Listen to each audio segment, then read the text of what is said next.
WWE have found consistency this year with their pay-per-views. While there are obviously segments and matches that everyone hates, quality has been relatively high. However, Hell in a Cell not only did not have secondary men's titles or tag belts, they did not even have the Universal title on the card. Nonetheless, WWE delivered a mixed pay-per-view. This is Wrestling Hub, and here are the negatives and positives of Hell in a Cell 2021. Before we get into the rest of the video, make sure you subscribe to Wrestling Hub and turn on all notifications to stay up to date with everything in the world of pro wrestling.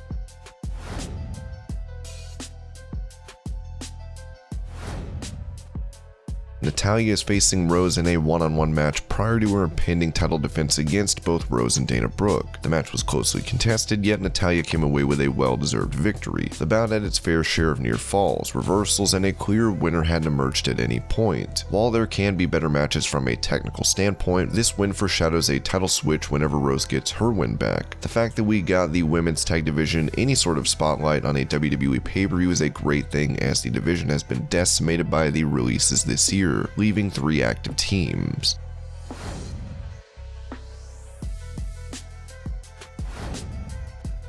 The opener was the Hell in a Cell match between SmackDown Women's Champion Bianca Belair and Bayley. The SmackDown Women's roster may not have depth, but this was a great match to feature the talent. The bout had some great moments and creative offense, like when Belair tied her hair to the ropes to keep Bayley from getting away. The finish was amazing, with Belair connecting with a kiss of death on a ladder that Bayley herself had introduced. From the taped kendo sticks, the tying of her hair to a steel chair, or the EST's emphatic KOD, there was a lot of action.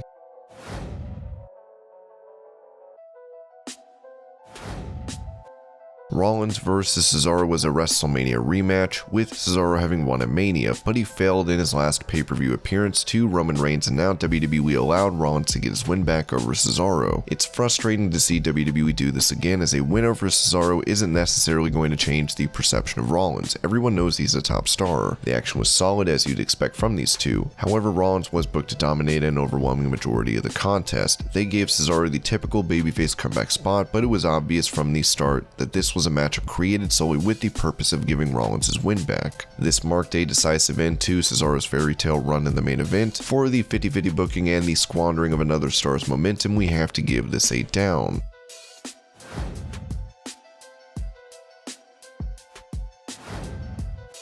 Alexa Bliss vs. Shayna Baszler was one of the worst things WWE has done on pay-per-view this year. That is saying something, considering they had zombies attack The Miz at their last event. Alexa was one of the hottest acts in WWE, and now she seems to be headed into creative disaster since her split from Bray Wyatt. What's worse is that they chose to sacrifice the credibility of one of the greatest women's champions in NXT history in Baszler. The match saw Bliss win after pinning Baszler, but the way we got to that point, from using black magic on Reginald and Nia Jax to a level of dedication by Bliss that did not sell the match, but made it that much more uncomfortable to watch.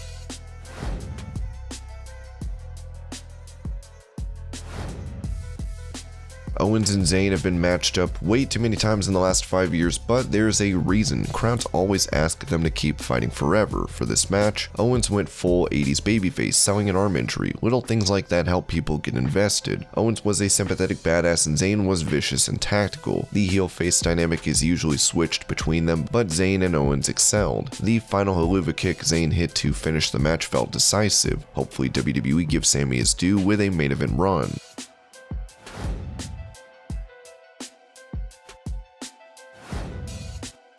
Rhea and Charlotte have a rivalry with a fair amount of history. After all, Ripley was defeated by Charlotte at Mania 36 and lost her NXT title. These stakes were raised as they were meeting for the Raw Women's belt, but a great match can often be ruined by a horrible finish. Charlotte kept attacking Ripley's knee, softening it up for her finisher, though Rhea fought to keep Flair at bay. The final sequence saw Ripley trapped in a figure 8 and about to tap, but as a last-ditch effort, she uses a piece of the announce table to blast Flair, getting DQ'd. We've seen referees forgive similar cases numerous times. Why was it imperative for the ref to call this one off? It's an unsatisfying end to a match that was shaping up to be special.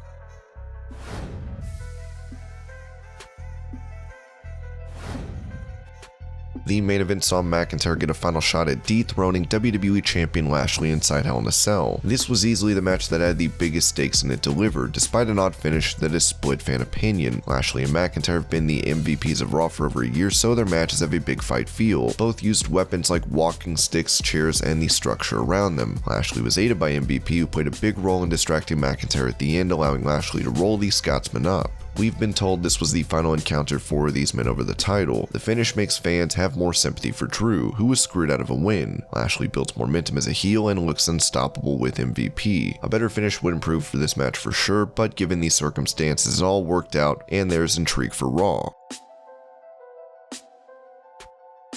And these were the pros and cons of Hell in a Cell. I hope you're all having a great day. Thank you so much for watching, and I'll see you later.